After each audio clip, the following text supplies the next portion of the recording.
Hello again, ladies and gentlemen of the Lebanon Public Library, patrons, friends, and so forth. Once again, we are very proud to present our visiting author series virtually for now until the library can open up again. Today we have Sandra Gurvis, who Hi. is, hello Sandra. Sandra is an author currently living in Columbus for a brief amount of time until she relocates. Sandra, welcome. Thank you for joining us. Thank you. I've lived in Ohio my whole life, and now I'm moving after a very long time, an entire lifetime of being in Ohio. So just want to clarify that point. Thank you. And you've brought your books have certainly um, brought with you your experience in Ohio. Right. You've got several books that talk about Ohio history and interesting places to visit in Ohio. How many Right. books? How many books have you written now? 17. Yeah. That's fantastic. That's Well, yeah. fantastic. Yeah. A lot of work.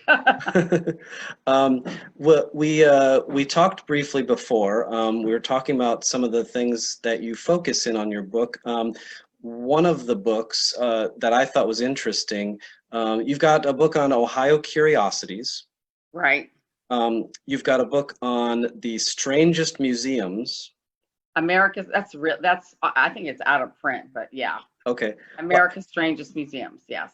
excellent. This is all so interesting. And the one that I want to talk to you about today, and people might notice I have some mysterious lighting on my face. That is because you have a book about myths and mysteries. What's the full title again?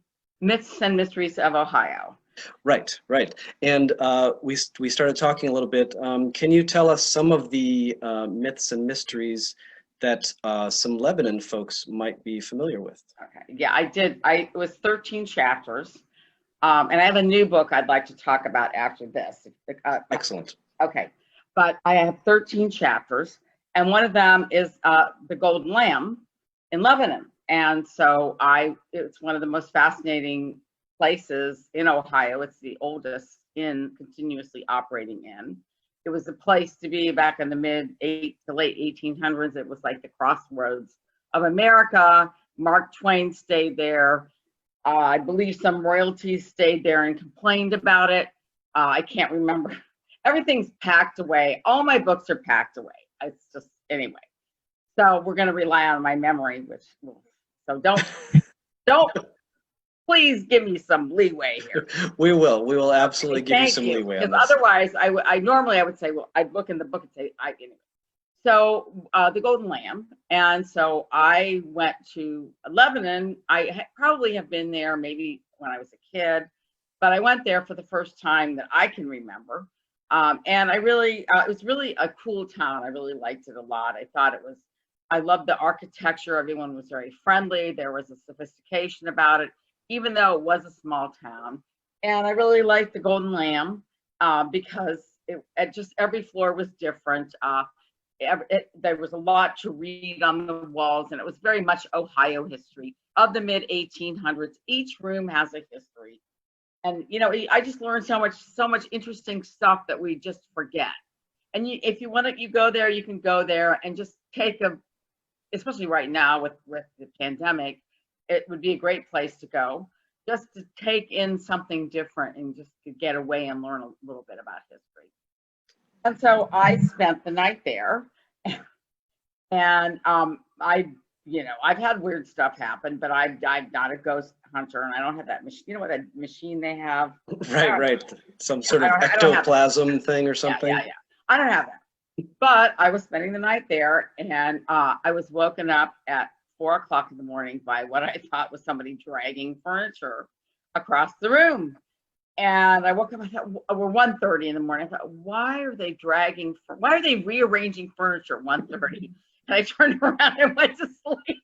So it's probably ghosts or something. It's so strange. Like, it's just hear this, like I'm like, why are they moving furniture? Why are they rearranging? Because I was half asleep, but it was definitely real. So apparently the truth about there being ghosts at the Golden Lamb, there's some truth there. Yeah, I think that's so. Or maybe somebody was rearranging furniture in the middle of the night. I don't know. But I yeah, think that your experience is not singular. I think that that's a very common story that yeah. people Oh, tell. really? Well, wow. Yeah, that's so interesting. And let's see. So just to get back, you said you wanted to talk about a new book. So Oh, my let's new talk book. about that a little bit. Yeah, sure. My new book is about Columbus, 111 places in Columbus that you must not miss. And a lot of them are closed or restricted due to COVID, but there's a lot that you can see. A lot of them are outside, and they're like the Big Gavel or Topiary Park, which I believe is now open. The Columbus Zoo is briefly opening, but I talk about the dog and cheetah program. I mean, I talk about a lot of well-trod Columbus places, but I tried to find something different to highlight. Hmm. And it was a book that unfortunately, because we were going to do quite a push for it this spring, unfortunately everything got canceled. I was supposed to be at the Ohio Anna Author Festival, and that, I was able to do a Right. couple of small things. But if you like to visit Columbus, you're interested in Columbus, it would be a good place to visit. And Sure. getting back to the Myths and Mysteries book, that book is not, I mean, some of my books are like tourist kind of books, and that uh, Day Trips from Columbus, which I published several years ago, and they didn't mean they went to 3 editions and they stopped publishing the series. And 111 Places are travel books. Myths and Mysteries of Ohio is more of a historical book.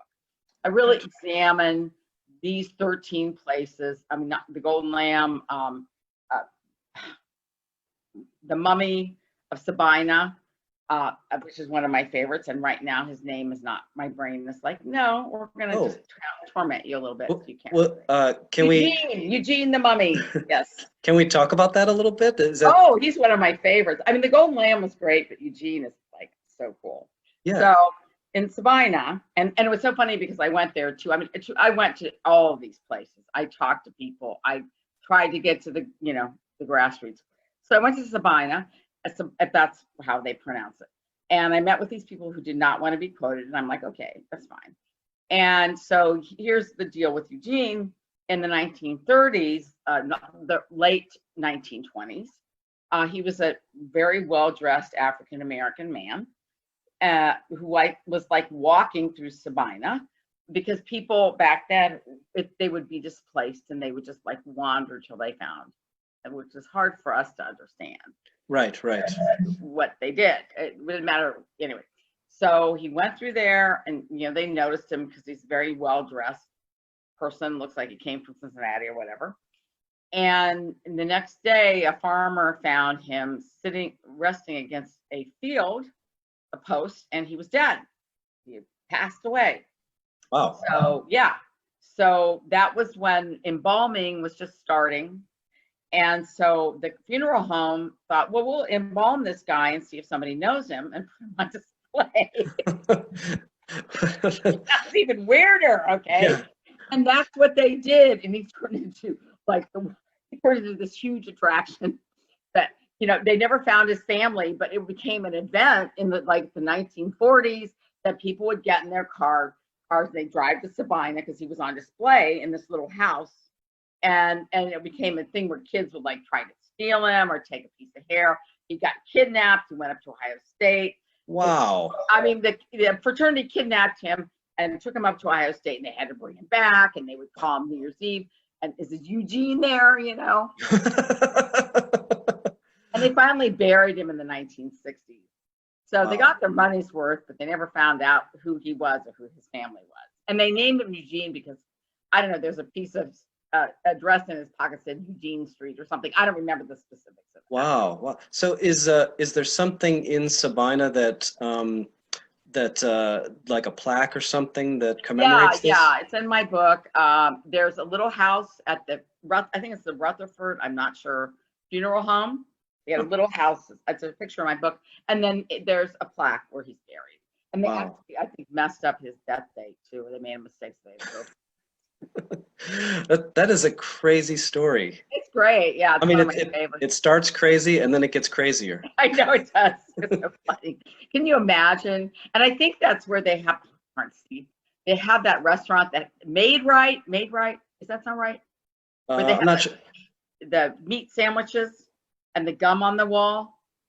I'm not sure. I'm not from Ohio, so there Okay. are a lot of places I There's a don't. I'm not- restaurant. It's in Ohio Curiosities. I believe it's made right, where people would put their gum. And Ohio is great. I mean, actually, I'm moving to Florida. I'm going to be fine. I figured there, whatever craziness Florida's going to throw at me, I'll be used to it. But Ohio, there's a restaurant. It's. I don't think it's very far from you guys. It's around the Dayton-ish area, ish. Okay. And they sell meat sandwiches, and people would put their gum on the wall everywhere. Wow. So, yeah. So you could like have a really interesting thing where you could, back in the day when before Eugene was buried, you could go see Eugene and go put your gum on the wall. Just make a day out of it. Like a shredded meat sandwich. I mean, what more could you ask for? Is that restaurant? So that restaurant is in your book as well. Still open, yeah. And it's still open. Wow, that's I think amazing. so. I think so. Yeah. And does it still have the gum on the wall? I believe it does. Wow. It does. So anybody that's doing a report on ancient gum technology. Yeah, there you go. I don't know that they allow you to do it now, and especially not right now with it. Yeah, definitely. And it may be closed, once again. Because So this is one of the things to make sure people are aware. Your books are for sale in all the major places to get books. Obviously, there are some places that you can't go, but that's temporary. Eventually, we will open up again. Things will open up. Get the book now. Start planning your trips. Right. And like you said, there are some places in Columbus that are starting to open up. So this guide is perfectly reasonable right now. Yeah, Columbus is also a great place to go because Columbus has so much fun stuff. It's a variety of things. I mean, I've lived here for a very long time, over 40 years. And then when I was doing 111 places, as with all my books, I just found out things I didn't even know. I found there's a place called the Portal of Hell, or the Gate to Hell, which was a giant water drain. Didn't know about that. Just all the Big Gavel, I kind of was aware of that. I had quite a few adventures. Went to a flea market that turned out they were selling weapons, so I could put that in there, but I found another one. So, wow. But it was pretty. So, and the photographer, Mitch Geiser, and his pictures are fantastic. I mean, this is the first time. I usually take my own pictures, like myths and mysteries are mostly my pictures, which are passable. But Mitch is a very talented photographer, and he just took some fantastic pictures. So the book is.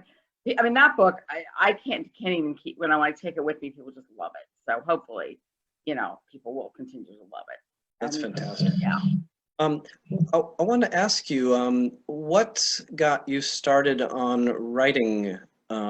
Weird Ohio. Yeah. Well, I mean, I started out back when dinosaurs roamed the earth. I started out as a journalist.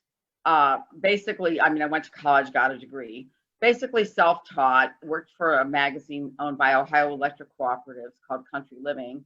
And the man, this was like back in the 80s and 90s, the last century, which is crazy.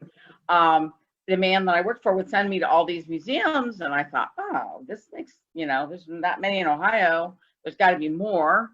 And so I wanted to have a book out by the time I was 40. And so I went and looked for agents that handled books about Americana, and I found 4 of them. I wanted to do a book on museums in America, and that was what became. It was originally called the Cockroach Hall of Fame, and 101 other off-the-wall museums. I did not like. Did not want my first book to be dealing with cockroaches, but God, it got me so much publicity. Now I feel like.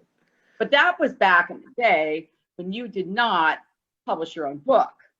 I mean, that was back in the day when you didn't do that. And I mean, I got flown to New York to be on Good Morning America, which is huge, and wow. that museum book was written up in so many newspapers, and it's a different world now, Sure. So speaking of that, we sort of talked briefly about some of your other publishing experiences. You were pretty, I think you said you were pretty early on with ebooks as well. Right, I was. I had a novel. I've written 2 novels, The Pie Dreamers, which was just reissued for the 50th anniversary for the student protest in Kent State. That Oh, was a yeah. novel loosely set in Miami. That one was just reissued. And then my second novel was Country Club Wives, which was a satire on women, money, and homeless animals in New Albany, New Wellington, Ohio. And I finished that in the around the early 2010s. I'm trying to remember, maybe 2010 or so. And that's when publishing really started to change. I actually had a really good agent, a New York type person, but that's when all that publishing started to change. And I realized that if I didn't do it myself, it would never see the light of day. So I essentially published it on Kindle. And they were just starting with the book blogs and the book, the type of ebook publications that they have now. And I went to the thing they have every year, big publishing convention. And I went to the book bloggers convention. And I got it. And then I went to the opening of every paper bag and finally found a publisher, the one that I have now, who got bought out by somebody else. If I ever write anything else, I'm hoping to. But yeah, and I published it myself on Kindle. It was really hard, but it was a lesson, and I just learned a lot. Today, people that self-publish, a lot of people self-publish, and I think it's great, especially if you have a specific audience. There's a lot of fantasy books that are self-published, a lot of different kinds of books that are self-published, but if there's a specific audience, it's great. Yeah, we've been seeing a sort of an uptick on requests from the library from our patrons, who are, I think, like you said, they're of a very specific audience. They're looking for some very specific books, and there are authors out there who are meeting that need. Yeah, and a lot of times I think people, the other type of self-publishing that goes on along is when somebody's older and they're retired and they decide they want to write a book about their life experiences. And sometimes it works really well, and sometimes not so much. But it just depends.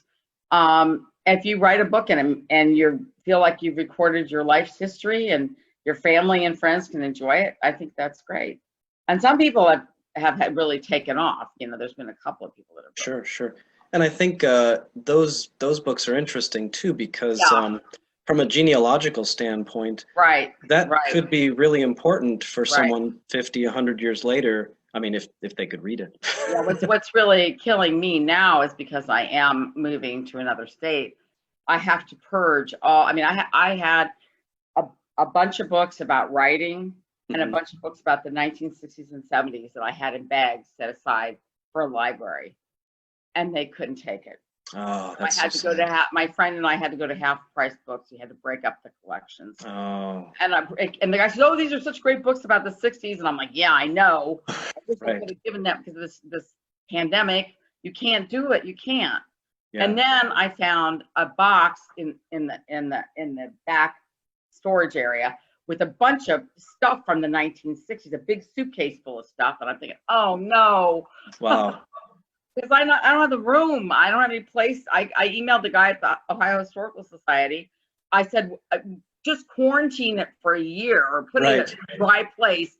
I don't, it hasn't gone anywhere. I haven't really gone too many places. It's safe. I promise. Just, I don't want to throw it away. Right. Not because I'm so fabulous, but because I have all this information. It's, I donated some letters from the 1960s to them. And then I had a bunch of John F. Kennedy things that I donated to a private collector. I don't know if it'll ever be, anywhere, but I try to be responsible for some of this stuff because it's important. Right. Oh, I wanted to get back to something you just to kind of put a bow on that ebook conversation. I just wanted to ask, since you were sort of an early adopter, do you find that there's a big difference between e-publishing back then and e-publishing now? And do you think it's easier or harder to do it now? I think it's easier now. I think it's, they've got it down, you know. And if you don't know anything about it, you can hire these people that do it professionally, hire editors and designers. It's, Right. The problem is the writing is hard. Right. And some people are brilliant writers and it comes across, but the rest of us, it's just hard, you know. Yeah. Okay. Well, that's an interesting segue too, because a lot of the people who come to our author visits, these are people who feel like they have a book in them as well.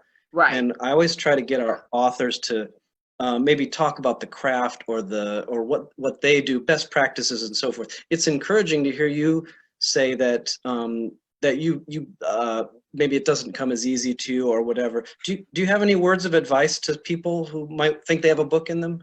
Well, it's just getting your butt in a chair and writing it and revising. So much is revising. And some things are just every time, it doesn't matter how many years I've been doing this. I'm faced with a new project. It's like, oh no, I can't do this. I mean, not really, but I'm like, okay, I'll just sit down, I'll just do this and I'll keep doing it and I'll keep working on it and I'll revise it. And it's just self-discipline, just getting up every morning and saying, this is the time that I do this. Set aside a time. When I did Country Club Wives, I would do every Saturday afternoon and I got the book done. I don't know. I went really quickly. One of the things that I'm hoping when I get down to Florida is there's another book I want to write. And I've lost that right now. I've lost that right now and I need to get that back. I'm hoping it'll come back. But because it's just a matter of just sitting down and you can't beat yourself up, just write it. And if it isn't, you can always fix it, It's not like dental workers for Right. Yes. like that. I think we've definitely heard that from some people. They say like, just sit down, write something. I mean, And I always say people, so much of writing is rewriting, and that's true of me and everybody else. I yeah, mean, and you can work on one thing until for your whole life, but at some point you got to let it go. You got to let it go. So that's a good point. I worked with one young woman who writes, a really talented writer, and she showed me the first version of her essay, and I stripped it down and I told her, this is how you focus it. It's not ready, but this is the beginning of it. And she's like, great. It gives her something. It's back and forth. It's collaboration. Something isn't right. You got to be willing to listen to what people have to say. If you don't agree with it, that's fine, but you got to be willing to listen to, what people say with an open mind. Right. So, Oh, speaking of that, so a little other part of your bio, you actually do this professionally, don't you? You give some advice professionally, maybe? yeah, I work with people and I've given talks on writing. Yes. Yes. Okay. And what's that like? How did you get into that side of the Well, just business? by writing books and speaking at writers conferences and, just doing talks and I mean, just to, I don't know, because it's part of what I do or what I did anyway before COVID. I had a whole bunch of things planned and all that. Didn't we all? Yeah, I know. I'm not complaining. I'm Right. not complaining. So. Right. Let's see, is it organizations that contact you or individuals? Well, mostly in organizations and sometimes individuals. Oh, okay. I always charge money. I don't do it for free. Sure. I can't. I only have so much energy.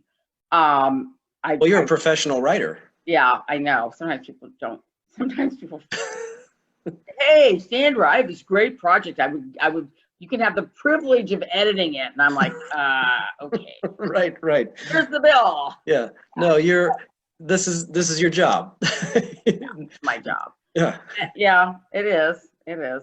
And it's a challenging life at times, but Yeah. I really like it. So I've been doing it for a long time. So I really Yeah, definitely. I mean, I think if people go to your website, they'll see, well, first of all, they'll see how much you've done. They'll see how long you've been doing it. They'll Yeah. see the quality of the work, Oh, thank you. Yeah, of course. Yeah. One of my biggest interests now, it has nothing to do with history, is medical writing, and I do quite a bit of that, professionally. And I mean, I was this is such a kind of a small thing, but I was selected by one of the companies I freelance for to do an information sheet on the different COVID tests, to interview for that. And I don't know if I have it, but I thought, gosh, I would love to do that. And that's great because I think that it's wonderful that I can be that excited about something, when Hmm. something comes along and I really want to do it. I mean, I just go after it. And that's the other thing I tell people that if they want something or they want to do something, whether it's writing for a publication or writing a book, or I just go after it and kind of don't take no for an answer. By that, I mean, be nice, but keep trying. Yeah, and also, what can they get out of it? You're supposed to be there for them. It's not about you, it's more about what they want. So that would be the other piece of advice. Well, that's great advice. I think that's very encouraging to people. I know I'm definitely, just me personally, I'm looking forward to the when this is over, uh, Yeah, reading some of these maybe oral histories or some comprehensive history. yeah. It's such an, I mean, it's a scary time, but it's such a fascinating time too. I could do It's without it. right, right. I mean, when it's over, and we Yeah, can yeah. breathe Well, like the easy and Chinese curse, may you live in interesting times. Yeah, yeah. right, right, right.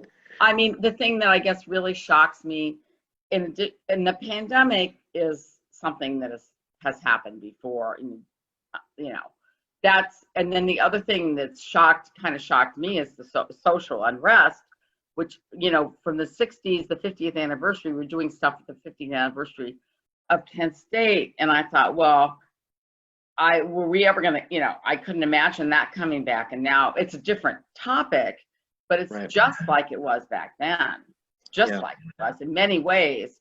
Although I think the protests are, definitely just as important, if not more so than they were, or just as important back then. Yeah. So we're going back to this cycle of social unrest. Plus you have this pandemic, which is, plus we have murder hornets. What's the other one? Right. Oh, locusts. Yeah, we have locusts. Yeah. I don't know what else is coming. Aliens.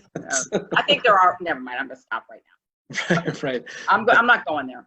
That is interesting. So, you've done some medical writing. Did you Yes. say? Yeah. So, Yeah. so you're kind of with your novel loosely based on Kent State and your medical writing. You're kind of inhabiting these spaces Yeah. almost.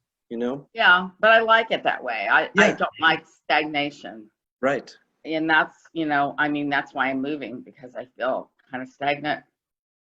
Yeah. Yeah. And so I'm doing this whole crazy thing of moving to Florida. So see how Wow. that goes. Well, good luck I'm to you. excited about it, Yeah. Yeah. As long as I don't Definitely. get eaten by a gator or a hurricane or a Florida man. I serve this Florida man. So Right. Right. I know. I know Carl Hyacinth or Hyacinth. I know he's. yeah, he's one of my favorites. Yeah. Yeah. So Dave he's. Barry, that's another one I love. So. Right. Right. Yeah. Good primers on Florida life there. Yeah, that's very good primers on Florida life. But yeah. Uh, well, Sandra, thank you for taking time, especially during a move. Yeah. Thank you for taking the time Thank speaking you with us. for reaching out and seeking me out. That's great. I appreciate it very much. So Of course, yeah. So anybody, like I said, so anybody interested in Ohio history or weird museums or just any really good nonfiction writing, we could tell them to go to your website. www.sandragurvis.com. Mhm. And then the books that are probably most readily available are 111 Places in Columbus That You Must Not Miss, Myths and Mysteries of Ohio, and Ohio Curiosities. So, Yeah. and my novel, which is kind of historical, got some history, but my two novels, The Pipe Dreamers, that's a book it's basically based on Miami, because that's where I went to college, Mhm. about the Vietnam protests of the late 60s, early 70s. That's got a lot of history. And then Country Club Wives, the second one, is a satire on women, money, and homelessness. Right. And we sort of let slip on what that was possibly based on. Yeah, we did, didn't we? That's okay. I'm leaving anyway. That's right. Who Burn cares? those bridges. Well, Sandra, once again, thank you so much for Okay, great. spending Thank time with you. us. And again, have a great move. Hopefully, we could check in with you at some point in the future. Absolutely. I talked to a couple of the libraries, so I'm probably going to come back in 2021 and do some programs. So I'll Excellent. get in touch with you. Yeah, Maybe I can do a program for you. So that sounds great. great, thanks. We will close by once again thanking you, the Lebanon Public Library patrons and audience. Thank you for watching and listening. Thanks for checking in with us. Be safe and have a great day. Thank you. Thank you.